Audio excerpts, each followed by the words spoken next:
rejoint le FLN, bien que n'ayant pas de sympathie spéciale pour ses fondateurs, un peu comme Ferhat Abbas.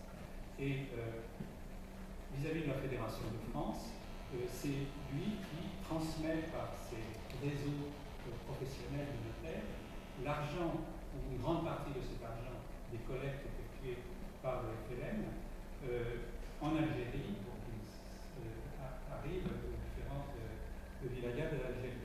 Donc il est complètement là-dedans, et il raconte dans ses mémoires, par exemple, qu'en mai 58, le général de Gaulle demande à le voir. Et il relate, alors peut-être à sa manière, un dialogue qu'il a eu avec le général de Gaulle, où il dit, à l'heure actuelle, une seule solution pour mettre fin au rôle de nos pays, c'est une négociation loyale avec le FLN. Pourquoi le seul FLN? À cause, mon général, de toutes les erreurs commises et des répressions effroyables que vivent nos populations. Tout le peuple sans expression, sans exception, est derrière le FLN. Donc, il relate à sa manière une discussion de mai 58. En 61, il est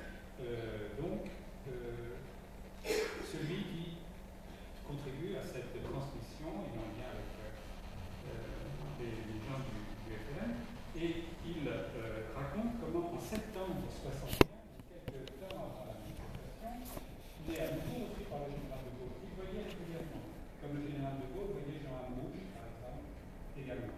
Et donc, il raconte son dialogue, je ne vais pas vous dire, avec le général de Gaulle, avec Louis Georges, et il dit qu'en rentrant chez lui,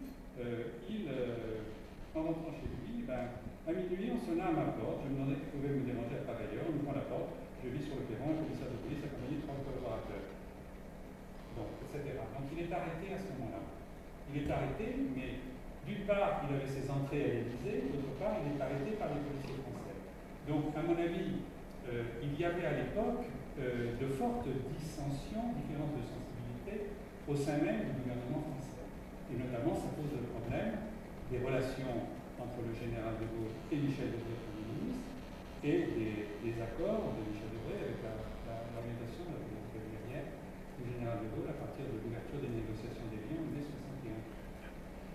Au passage, je signale à ceux d'entre vous qui ont regardé hier, on trouve là deux ambiguïtés constantes de la guerre d'Algérie. Un, la tactique, l'attitude du général.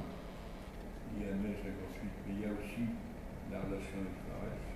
Il y a eu des contacts secrets, la mission Cissana. Et puis, deuxième ambiguïté.